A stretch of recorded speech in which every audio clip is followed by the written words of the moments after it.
G'day, good people. Welcome to the Grow Your Clinic podcast by Clinic Mastery. Here's what's coming up inside of this episode. This episode will be right up your alley if you're looking to fill your appointment books. We're diving into the patient visit average over their journey of care. And trust me, you want to hear Jack's take on how to get your practitioners on board with client retention. Plus, stick around for when we discuss how to avoid over-servicing and making it sound like you're just about the money.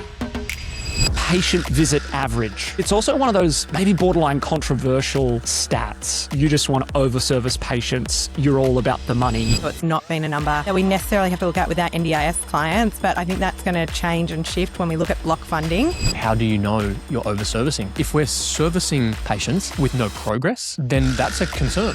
What I'm trying to avoid and what I never want to happen is for a family to come back to us in 3 years' time and say, why didn't you tell me that this is something that I should have been working on? Yeah, this is the single biggest mindset shift that I think clinic owners can invest in for their recent graduates. And this will ruffle a few feathers, so bear with me. Before we dive in, today's episode is brought to you by AliClinics.com. If you're the kind of clinic owner who loves to feel organized and stay ahead of the chaos, you'll love Ali. Think of it as your digital clone. It's the single source of truth for all your clinic's policies, systems, and training. Test it for free at AliClinics.com. And in other news, applications are now open to work with us one-on-one at Clinic Mastery. If you want support to grow your clinic and bring your vision to life, just email hello@clinicmastery.com with the subject line podcast and we'll line up a time to chat. All right, let's get into the episode. It is episode 358.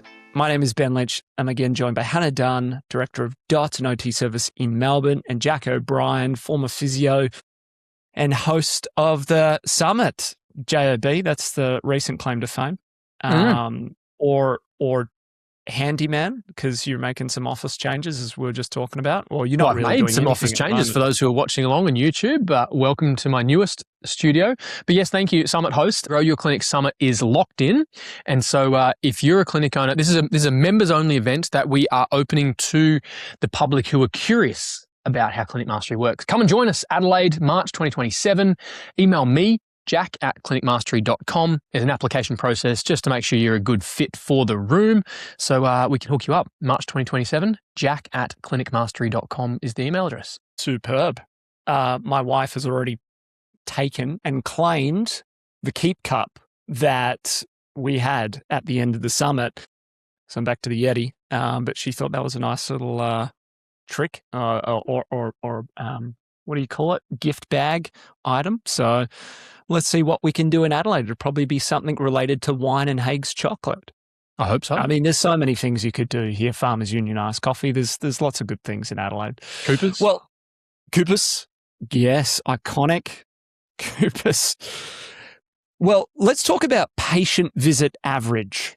So for a lot of clinic owners in the MSK worlds, physios, pods, EPs, osteos, they will talk about patient visit average a lot. They'll focus on it. They'll track it. Ali does a brilliant job at being able to visualize this and see whether it's improving. I'm interested very much, Hannah, in your perspective on this in a moment when it comes to, in particular, peds clinics or clinics that have been on the NDIS. Typically, it hasn't come up as much anecdotally in my conversations, but we're gonna connect it a few dots to marketing, patient outcomes. Those things are true no matter your clinic background. But it's also one of those maybe borderline controversial stats because naturally when you bring it up with team members, they say some version of, oh, you just want to over-service patients. You're all about the money. This has nothing to do with care. It's about getting them back in the door. And I want to add some nuance to it here in this conversation about how clinic owners could think about it. Perhaps more importantly, how they could position it with their team members so they're on board with it, and how it actually could dovetail into their CPD and talking about clinical pathways for certain conditions.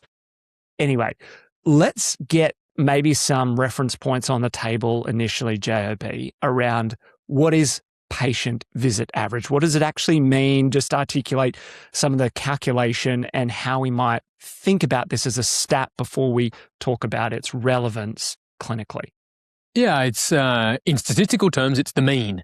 And so patient visit average is the average number of times a patient will come and visit your clinic. And so specifically in, let's say, an acute or musculoskeletal context, it might be somewhere in the realm of 4 to 14 times, and particularly per episode of care. Then when we look at maybe clinics or therapies or approaches that deal with patients on more of a lifetime approach, you're thinking more on an annual basis. What is the PVA of a particular participant or client in your clinic? So if you're seeing a patient about fortnightly across the course of a year, that PVA would be, call it 25 round figures. Nice. And so, Hannah, does that align with how you think about it and how you've used this stat, or do you just not consider this at all, especially in the clientele that you're seeing with the NDIS? Yeah, I think there's a saying around success breeds laziness. And so I think it is one of those times where in an NDIS world, we do have a long lifespan of a client with us in our service. And so it's not been a number that we necessarily have to look at with our NDIS clients. But I think that's going to change and shift when we look at block funding. And also for our Medicare clients, what we look at with that patient visit average is, yeah, they might get 5 sessions on a Medicare plan. But what I really try to focus on with our team and what you're talking about with the nuances around the language is we may not be able to fit the service into 5 sessions, or we may need slightly less than 5 sessions. We shouldn't be dictated by the funding on what we're offering to our clients. And so that is where that patient visit average or those numbers come into play in those sort of clinics. It's a great point you bring up. 2 points, in fact, just to connect some of that tissue is often people say, we want to look at the visit average by funding source. But even to your point there, it's like, well, perhaps we're changing the way we treat people based on their funding source. Now, of course, we need to consider some of these things about, meeting the patients where they're at and their ability to fund and attend the recommended care plans. But that perhaps presents a really important point around not starting with that, but starting with the best care plan initially based on your diagnosis, your history, what you've done to get the patient the outcome they're ultimately coming for. So you bring up a really good point around how should we think about this based on the client's problem. So just before I mentioned condition pathways, people call it different things. Clinical pathways, clinical protocols, whatever it might be. But I remember Andrew Zachariah talking about in their CPD sessions, they'll sit down as a team and they'll talk through a specific condition type or group of conditions. So JB, you mentioned, say, in a musculoskeletal sense, an acute ankle sprain that comes through the door. And they'll talk through what do we believe or understand through the evidence as best practice? How should this person undergo therapy? And what does that typically look like? Because everyone's different, but typically look like over the first few weeks, from their initial assessment through 6 to 8 visits. And we know that would be the visit average for someone of that condition type. And so they've sort of, blended this into their CPD when they're looking at certain conditions to say what would be the typical journey. And therefore, patient visit average is a way to simply track, well, on average, are those patients going through that type of care plan? Hannah, how do you think about it? How do you approach it when it comes to the clinical protocols or condition pathways that you talk about at the clinic? I think we're really thinking about parent capacity as well when we're working with our families, and with the financial capacity that you were talking to before about meeting clients where they're at. But I think ultimately what we're expecting is that clients who come to us are generally quite young, that they're sort of maybe 2 or 3 years old, and that we have some trigger points in which we would expect that we wouldn't discharge clients. So things like if someone is transitioning from year 6 to year 7, we would not be discharging them in term 3 of year 6. That's a massive transition in which if we've been working with them for a long time, then that is a client that we would expect to have X number of sessions to at least get them through term 1 of year year 7, for example, or if we've got a child going from kinder to prep, like those big transition points are where we're really looking at. These are the clients that should not be getting discharged. It might not be how many sessions have they had since they've come on board, but how many sessions do they have around this trigger point of a transition period.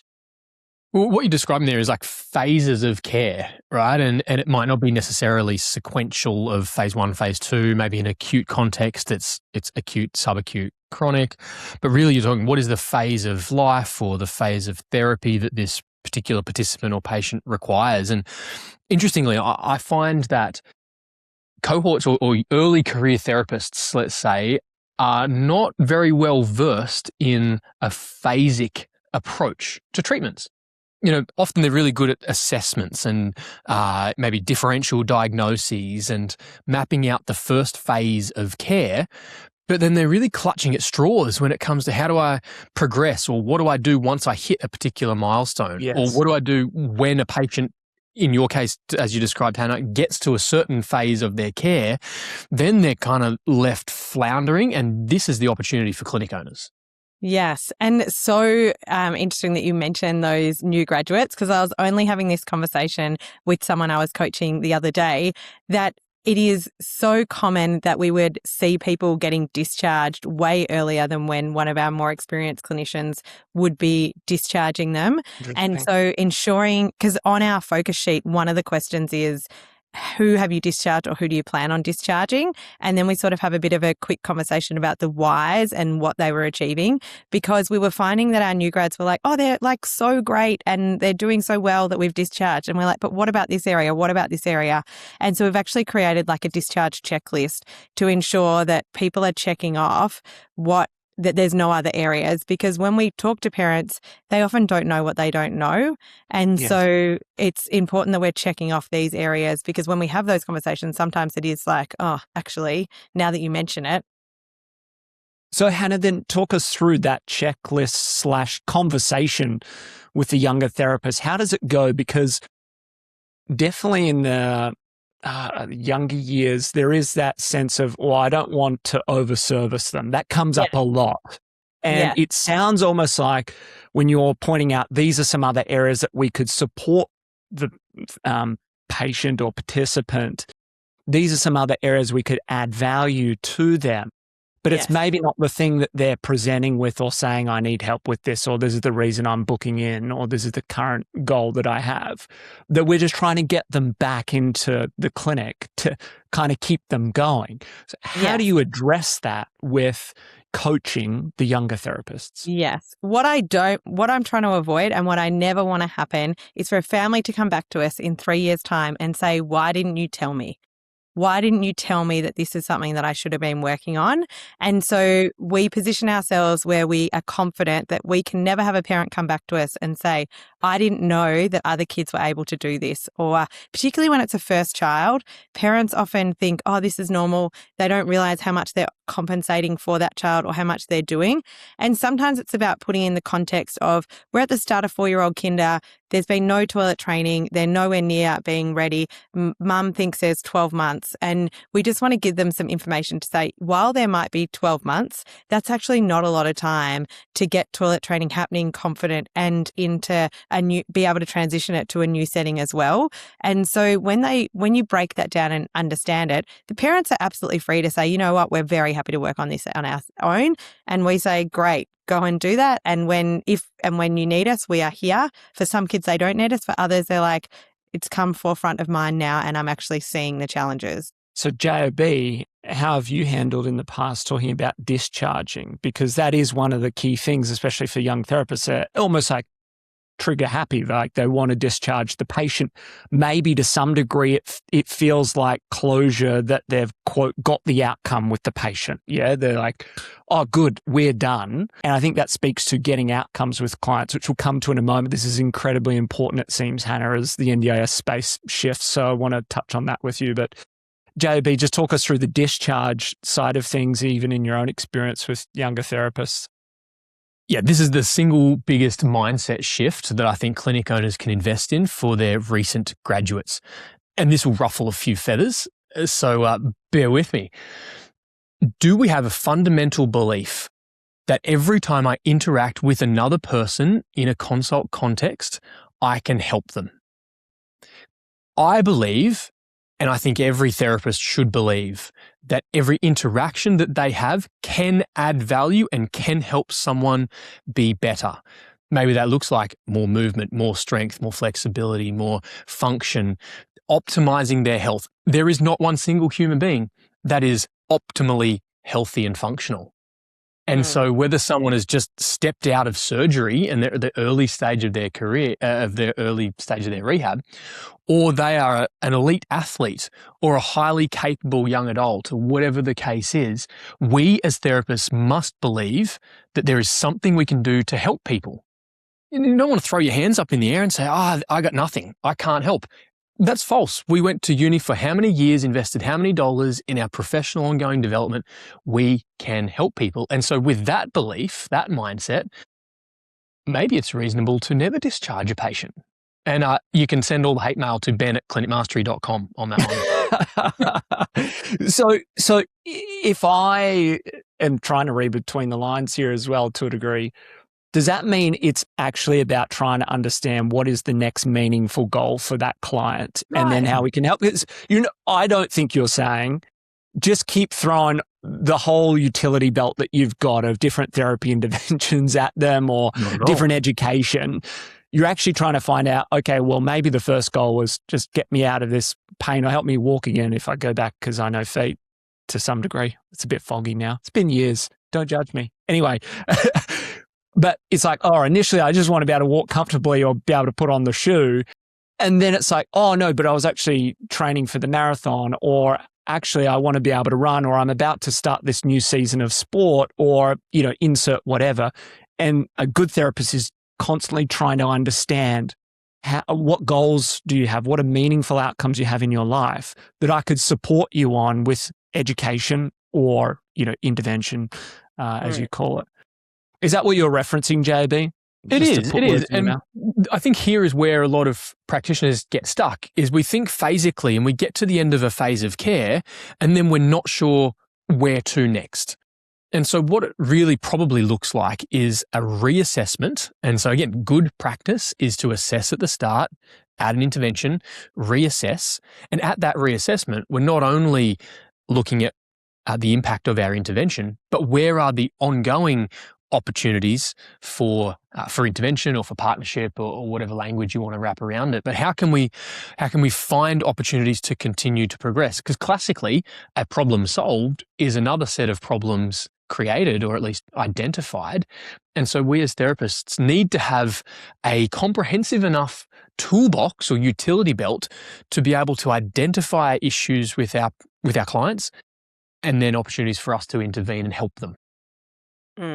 Hannah, it seems as though in particular there's a lot of emphasis in the changing landscape of the NDIS on outcomes and sort of proving that what you're doing is generating outcomes. Yes. Perhaps to a more blunter point, it's been, participants have had this funding and they've just progressed through years of therapy, but is there any proof that they've made progress? Yeah. So coming back to these outcomes and being clear, you've already been doing this for a while, but how do you think about tracking? Because Jack, you bring up a good point about reassessing progress.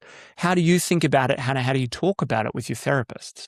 Yeah, so we have a rhythm in which we reassess clients. We sort of say that it's every 6 months that we're doing a reassessment with our clients, but we do have flexibility in that because I think that's where what we're saying, where we don't want everyone to feel like it's one size fits all and that we're just doing it for the sake of revenue generating to have indirect time to write up the report.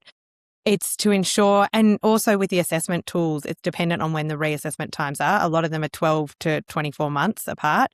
And so what we really want to be able to see with the NDIS is what outcomes we're expecting to have and why we have evidence to say. So it's no longer good enough to say we're an incredible team and, we've got all these great resources. Now it's about when we see children with these sorts of conditions, this is the outcome, this is how we assess, this is the timeline.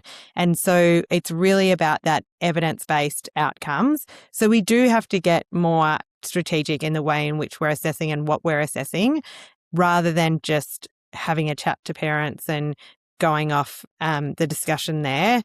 We need to be doing a lot more observations. And Jack, when we talk about those early intervention, early career therapists, as well as I think even experienced therapists who get a little bit stuck in the mindset of seeing really complex kids and then see a kid who's not so complex and feel like their radar's off on what is maybe their peers are doing, is we get our therapists out to the schools, we get them into the community. And then when they go out, I say to them, don't just look at your kid's handwriting. Pull out the book from the kid next to theirs, the locker next to theirs as well. Have a look at what is actually happening across 4 or 5 other kids so you get a bit of a baseline of what is expected, and then you can really assess how your child's going. Because ultimately, you're going to see that they're the kid who never finishes the work, the kid who doesn't complete sentences, when really in the clinic, we see them doing a really good job when there aren't the other demands. And that's the sort of stuff that we need to be able to communicate through in therapy. We don't want to just see kids in the clinic and get them to a point where they're able to write a page worth of information, because that's when someone might discharge and say, yeah, we've done it, we've achieved the goal. But what we want to see is a transfer of that skill into their natural environment where we're adding all those other demands, and can they still achieve what they achieved in the clinic in that other setting? And I think that is what is missed with those clinics who don't go into the community as regularly as we do. And so that is what we need to be showing NDIS. And that's what all the information is saying, that it has to be in the natural environments. I think really what you're saying there, Hannah, is that we have this therapy room bias. And maybe we've seen a patient or a participant progress from X to Y, but really we need to get them to Z, and whether the case is in a classroom as you're describing, or I'm thinking about a musculoskeletal context. I'm a physio. It's like, well, when you help someone go from 3 sets of 10 with the yellow TheraBand to the blue TheraBand, you're like, oh yes, they've made it. Like, hang on, are you kidding? On what planet is a blue TheraBand enough resistance for someone who wants to return to tennis or swimming or carrying the groceries? It's like, come on, give me a spell.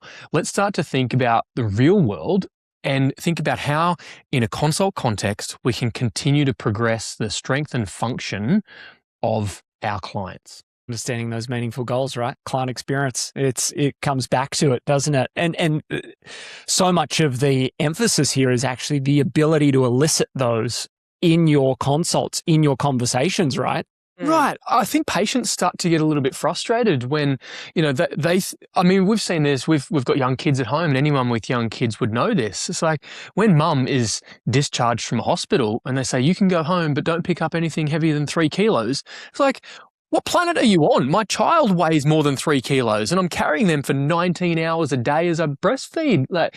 So we've got to remind ourselves that in the clinic, we can really push our patients to mimic the real world. If 3 sets of 10 with a blue TheraBand is the extent of our care. No, we need to help our patients be picking up and deadlifting 20, 50, 100 kilos based on their job. We need them, like Hannah says, being able to complete a full page of handwriting with other distractions and other cognitive load at play. There's so much complexity that we as therapists leave on the table. It sounds like, as part of your approach to coaching and mentoring, and by extension your team's approach, is this auditing of notes or treatment plans, and actually show me the treatment plan. Just fill me in and even correct some of my language there, how you talk about it and think about it. It's not, and I want to connect the dots here between patient visit average, a stat that is a bit of a proxy for us to know how well one therapist compared to another therapist is at nurturing a client through the journey of care. It's classic when you have those side by side, you might see one therapist is average is 10 and the other is 5. We want to understand why is that the case, but this is perhaps the little signal to go deeper, and part of this here is you going deeper. So what practically does that look like? You're pulling up the caseload, show me the case notes, show me the treatment plan. Just talk us through how you actually get to the bottom of it. Yes, so that's exactly what we're doing. We have a sign-off period for our new graduates, so they have to continually show us all the things that they're sending to the parents until we feel like it's at a level that we're confident that it's ready to go. But then also we do a 6-monthly review check. And then if there's clients that aren't booked in for that 6-monthly review, there's a conversation about why. Why isn't that family booked in? And it may be because, mum's been in hospital and we've been out to the school and we've been engaging with the teacher. And so therefore the goals are passed on and we've reassessed recently. Or maybe there was a big change and so we've already reassessed 3 months ago. And so we want to make sure that that rhythm is there. But then also we have different themes in our mentoring in that, quarter one might be around initial appointment notes. It's not that we're putting this out a year in advance to our team so they can get it all ready. It's just as a mentor group, there's 3 of us who do the mentoring for the whole team. We just talk about what are the things that are letting us down at the moment and where can we find those gaps to sort of fill it in. And because we have a no judgment, this is all to help you and all to support you, we create that vulnerability where people aren't too worried, but it does create a system in which people know that we will be spot checking files. And so you want to be honest about the fact that you're not on top of things.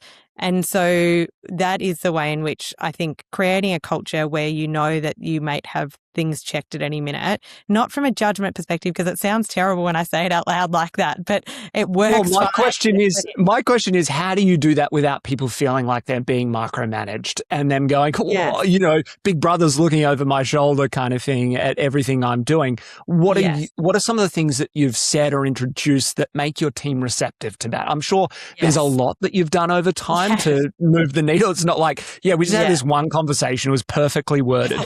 But just help us understand a little bit more about how you've created that culture where people are okay for that. Yes. We talk about it being that, we're always learning, we're always growing. And so even if these are awesome notes, there's still things we could be doing better always. And so we approach it from a learning perspective, but we also approach it from a protective perspective in that we don't want you doing this at home. So if we find that there's, 30 notes that are out of date, we want to work with you on a strategy because we've let you down somewhere. Like there's a lot of, we take a lot of responsibility in if you're not able to get it done, what haven't we done to support you to get that done? And so I think all of those things help. And it's also a good learning for us to be able to see what are the differences, what are we learning from what you're doing that we can actually give to everyone.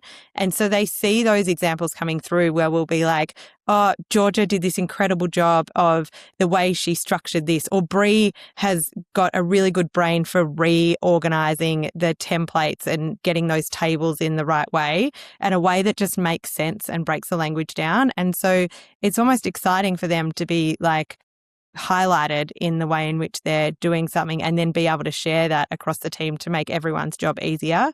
So approaching it from what's the why? The why is to make your job easier, for us to get consistency and for us to support you to ensure that you're not working outside of hours.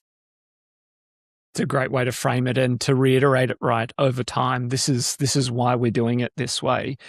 I think we talk a lot about here, if you ask any therapist, why do you do it? You do it some version of, I love helping people, live a better quality of life. And I think naturally the follow-up is, well, how would you know you're doing that? Like, what are some markers of, quote, success or progress that you are getting better? And a lot of therapists will say some degree of your reputation, whether they use those words or not, that, my clients, are satisfied and happy, and they sort of give that, reinforcement and review, that my peers, within the team also see me as someone that is, keeping higher professional standards, and that those people referring in as well continue to refer because I'm, reasonably effective with my clients. And so then it's kind of like, well, then how would we know that you're actually doing that? Like, what are some of the ways that you could pick up on that? And it, being able to track client outcomes. Here's what they came in for. We've reassessed and they've achieved that, meaningful goal, is such a great way to do it. The other is sort of completion of treatment plans. They're kind of connected, but to that point of discharge, JB, I like the challenging thought. But if someone's been just discharged, hopefully for the right reasons, in that they've achieved their goal, their meaningful goal that they came to you with. And so these can be measured in a number of different ways. I think patient visit average is one version of that. If you've got a therapist with a patient visit average of 2 or 3, it's more than likely that they're not getting that continuity with the patient. Maybe their rebooking rate's quite low. It's in the 60 to 70%. It means that they're not good at enrolling clients into the care plan that's ahead of them and that they're seeing it through, or maybe they're just getting a drop off massively after a couple of visits. So I think all of these are helpful to anchoring back to the ultimate, why do you do what you do? I think the more we can keep refreshing that connection and that anchor, it helps it be less of a slap on the wrist. You're not getting patients back to just fill the books and boost, the finances of the clinic. So I really love how you're coming at it from always learning, always growing, and extreme ownership that if you're not doing it, we've let you down. Yes, absolutely. Here's the thing, Ben. There's a really quick gate for us all to check. And are we doing what we do for the right reasons? That's a very binary yes or no answer. And if you as a clinic owner and a practitioner can confidently say, I have good intent, I'm not here to overservice, I'm here to adequately service, I'm here to help. If you can satisfy that gate, then let's move on. Now, maybe we all have this bias towards avoiding overservicing, and that's a healthy thing, that there's a protective, client-centric element to that. But if we can quickly move on from that gate of, I'm not doing this for nefarious reasons, I genuinely want to help people. That's where we can start to look at the metrics. And that's where tools like Ali become super useful, because it's actually not one metric in isolation. It's looking at a number of the CEIs or KPIs in combination. And even to your point just then, Ben, I was on a podcast yesterday, a guest on a podcast with Barry from CliniScribe, and he said, what's your number one KPI? I said, Baz, doesn't exist. What matters is being able to look at rebooking, cancellation, and PVA all in combination. And when I'm coaching clinic owners through how to set up their Ali, and at this point, hundreds of clinic owners, the best clinic owners are utilizing Ali to dashboard their data. We want to be able to see rebooking rate, cancellation rate, and PVA next to each other. And here's why. Rebooking rate is a reflection of, are we providing next steps for our patients? How many of our patients have a next step in the diary? That's one thing. Cancellation rate is a reflection of, does that intention in the diary manifest with someone following through and coming into the clinic? Because if you've got a 95% rebooking rate, but a 45% cancellation rate, patients are saying they'll come back, but they're actually saying they're not. Yes. And vice versa. You could have a 60% rebooking rate, which is way too low, a 4% cancellation rate.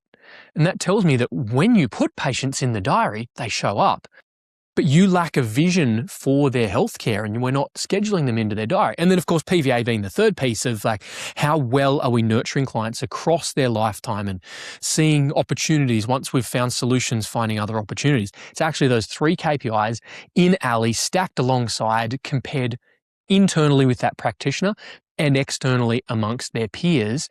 This is what sets apart elite clinic owners from foundering clinic owners, truly. Yes. I just on that point where you were talking about prioritizing their health and getting them booked in the diary, just that is such a big point that we really work with our team around in regards to it. Clients don't come back when they don't understand what they're missing out next time. We have to communicate what is going to happen in that next session so that when it comes up and they've got a conflict, that they're saying, no, I cannot miss out on fine-tuning this. And this is where we say that cancellations are in large part the practitioner's responsibility.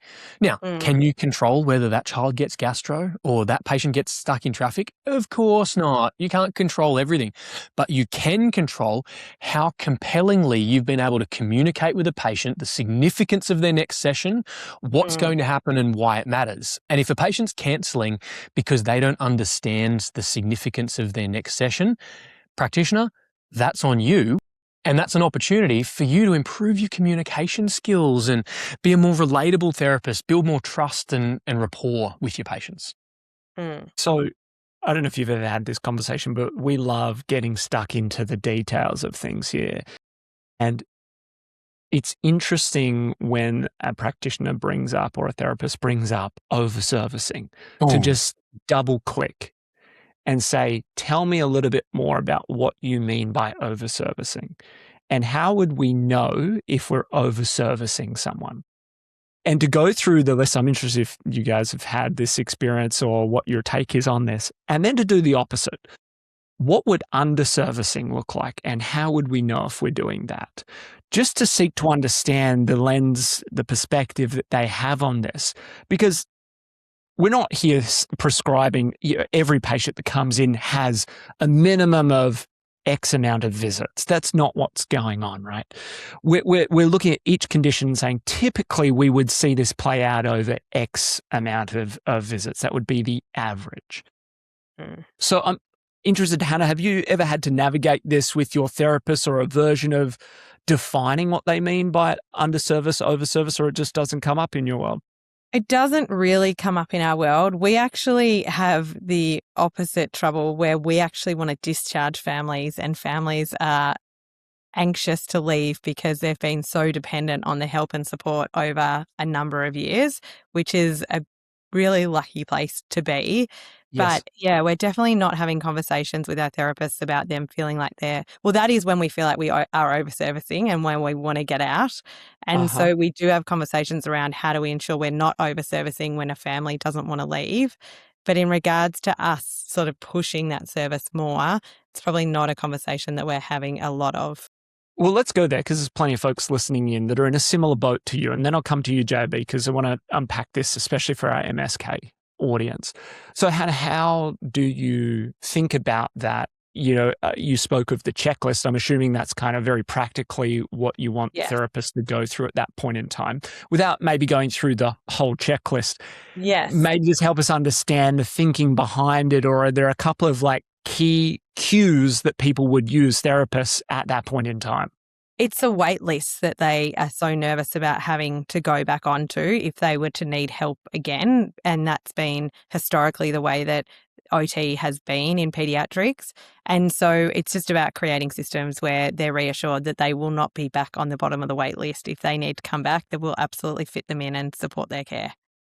Okay, so it's more so from the family side than it is the therapist. Yeah. You find therapists are like, okay, we're pretty clear on when and how to discharge, but it's communicating to families, hey, you're not going to go to the bottom of a wait list once you've been discharged, and then it's hard to get back in. Okay. Yes. Yeah.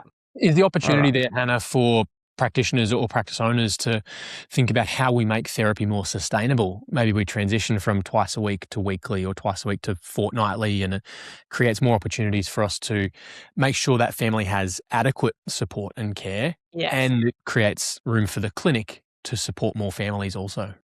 Yes. It's one of the only times we do monthly or 6 weekly is when we're exiting a client out. Great. So JB, to come back to the overservice, underservice conversation, talk me through how you see it and also how you've approached it with therapists and clinic owners in particular who get this resistance. It's very real. And they're trying to fill their books, understandably, to cover their costs. But they're also trying to provide really great care to their clients. So how do you support a clinic owner and by extension a therapist understanding where the line might be around overservice and underservice? I realise it can come across a little direct or brash, maybe controversial at times. I just want to make sure clinic owners realise that's not our intent. We're not here to, be shock jocks or anything of that nature. Totally appreciate that it's a nuanced conversation, and particularly, we're talking to grown-up clinic owners here. But in the clinic, sometimes a clinic owner to a practitioner conversation is more nuanced, more subtle, requires more compassion, and is a number of conversations strung together over time, particularly if it's an ideological challenge. Because sometimes what can happen is maybe a practitioner has drunk the Kool-Aid from some influencer on Instagram, or they've read down a particular line of research that is has a strong confirmation bias, let's say. And so where it's an ideological mindset shift, this becomes more of a leadership and communication challenge than it does a clinical philosophy approach.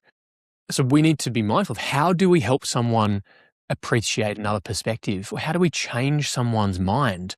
That doesn't happen overnight. No practitioner likes being forced to change their mind. So it's a subtle exploration of ideas in collaboration rather than us telling. But I really love practically, Ben, some of your questions of like, how do you know you're over-servicing?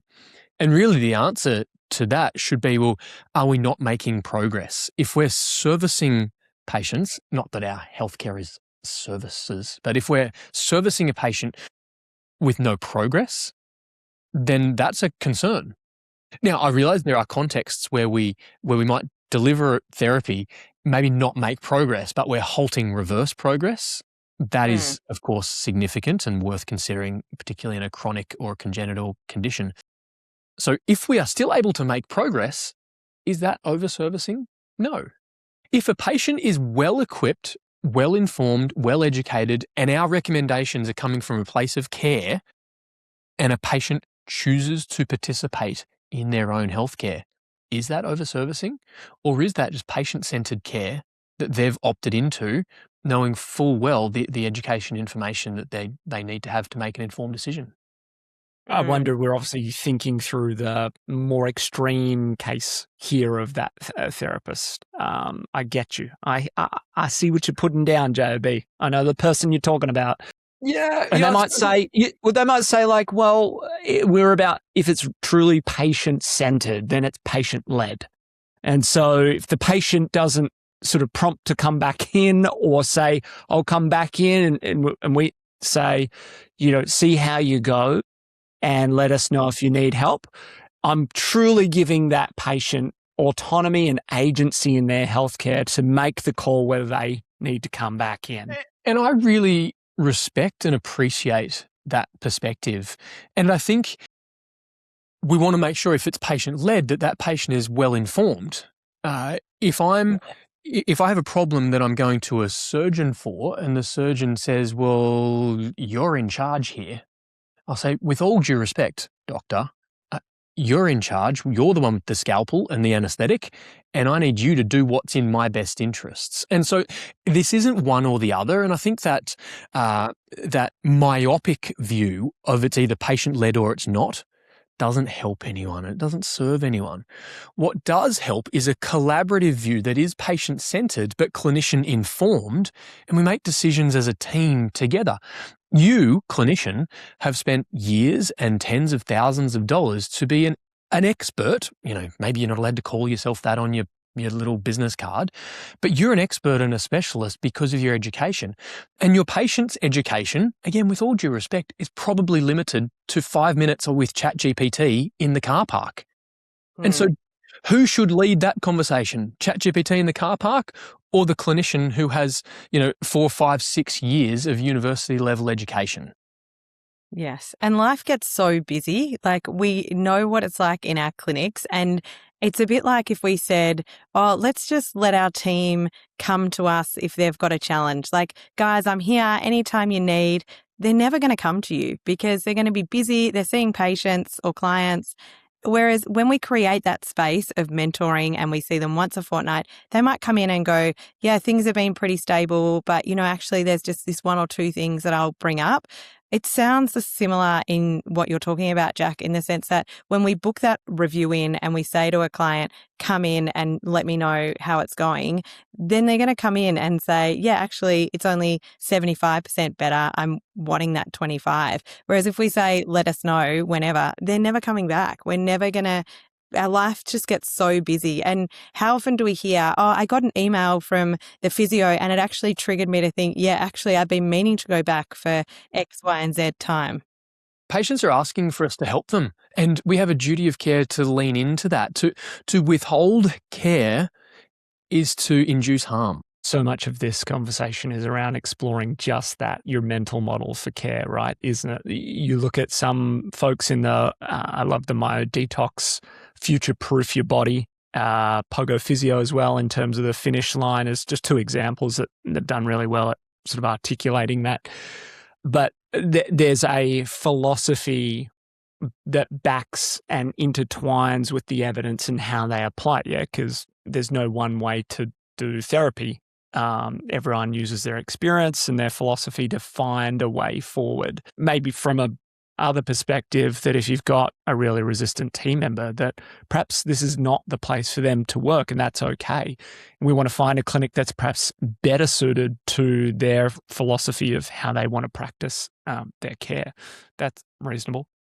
I think that's a really important distinction, that we want to attract people who see the world through our lens. And that's okay that there's multiple lenses.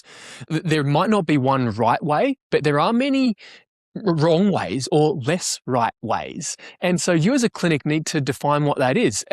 To put in a different context, there are many ways to fly a plane, but I want to fly on a plane where the pilot is flying calmly and avoiding turbulence and is taking off and landing very gently.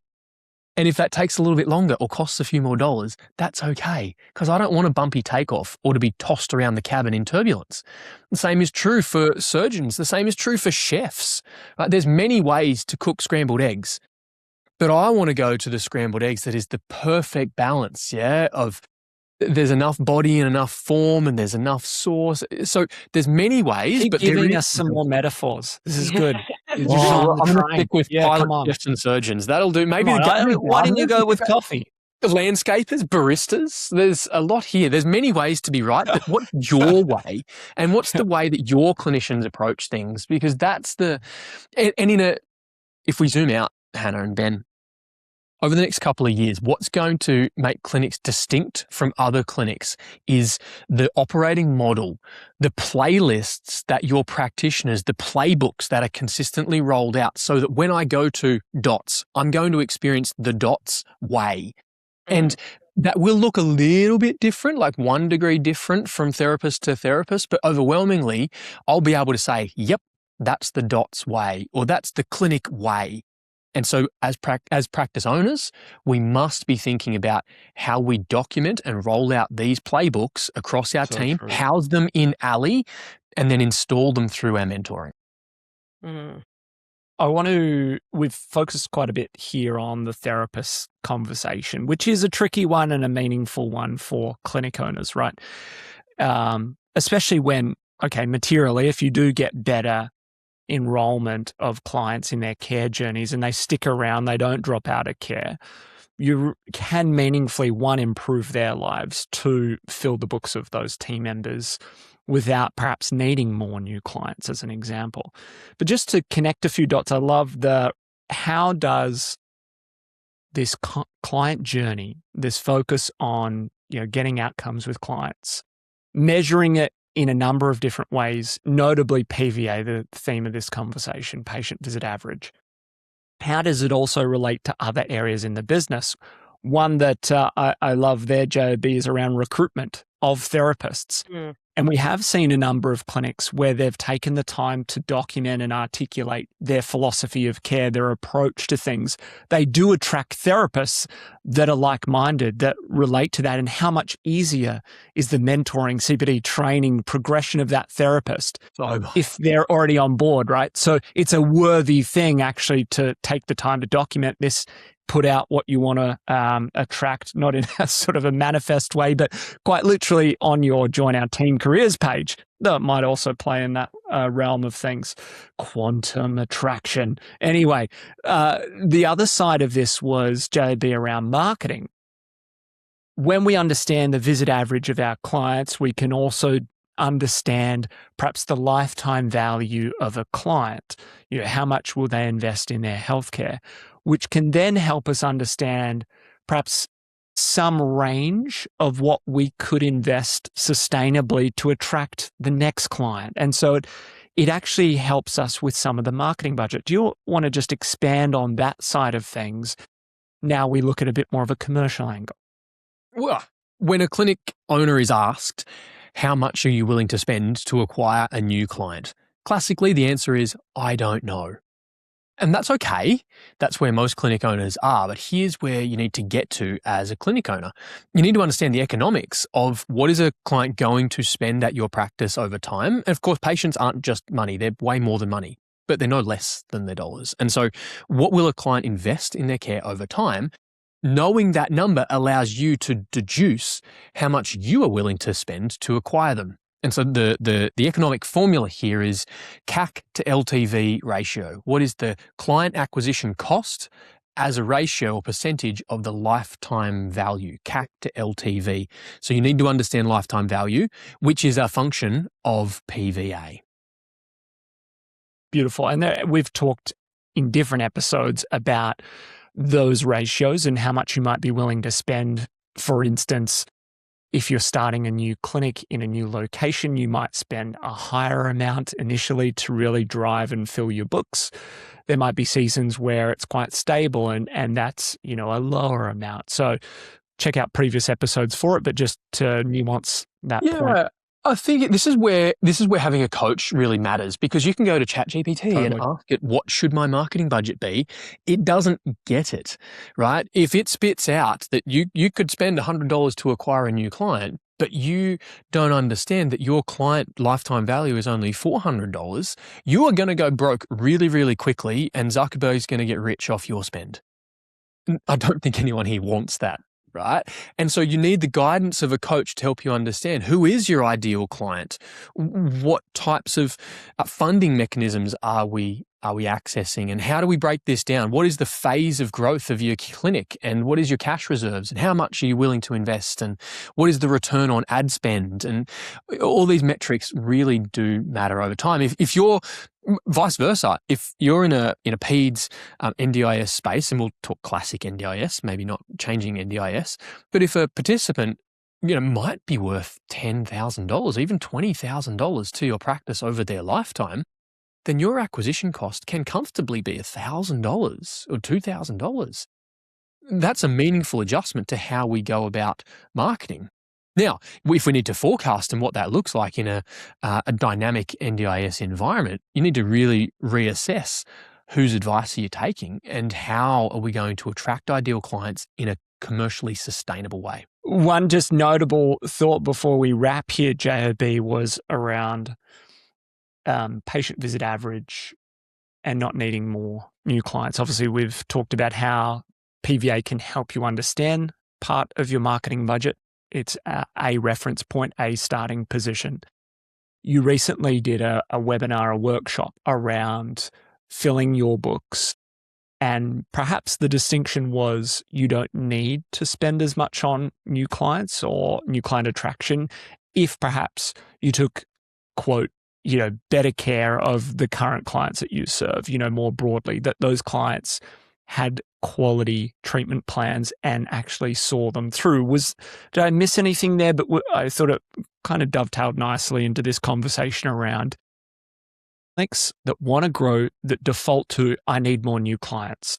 So the understanding your numbers and how they all interact absolutely matters. And so if we talk in a musculoskeletal type context, going from a PVA of 8 to a PVA of 10, so helping our clients just twice more, and maybe that's the end stage or phase of care, you will grow your clinic by 25% from 8 to 10. No more new clients, no more therapists because they've probably got untapped utilization or poorly structured diaries. You can grow 25% in revenue. Most of that's going to be profit. Just by helping your team be able to care for a patient instead of 8 visits for 10 visits. The same is true potentially in a school-based context. And if we can help patients through the school holidays, rather than just default to the limiting belief that families don't want care through school holidays, check that belief on yourself. But, there's 2, 4, 6, 12 weeks of a 52-week year. That's 22.5% of your year you're leaving on the table. By helping our participants and students, children through the school holidays, you can grow your clinic by 22, 25%. And then what that means is we can potentially look at reducing our new client requirement from 100 new clients a month to 80 new clients a month in an MSK context. Because we don't need 100 clients to keep our books full. We only need 80 new clients to keep our books full by seeing them 10 times each in that example. So therefore, you can reduce your marketing spend by 20% and increase your revenue by 25%. We're looking at a profit adjustment there in the realm of 40 to 50% increase in your profit, because it's a multiplying permutation at that point, for all the mathematical, statistical nerds, these are compounding stats. Shave some cost, which is not necessarily cost, but you can reduce your investment and grow your revenue, which compounds down to the bottom line. And I think when we're talking about those NDIS clients, it's the indirect time, the missed opportunities too, like not just the direct client care, which can really increase your profitability. Right. If we can add an additional 1 hour a week, right? If we can take our billable time or impact hours from 5 hours to 6 hours a day, that's 20% of your week. It makes a massive impact on the clinic's sustainability, but also that practitioner's ability to be remunerated and hit some of their income goals. By creating more impact, they receive more remuneration over time.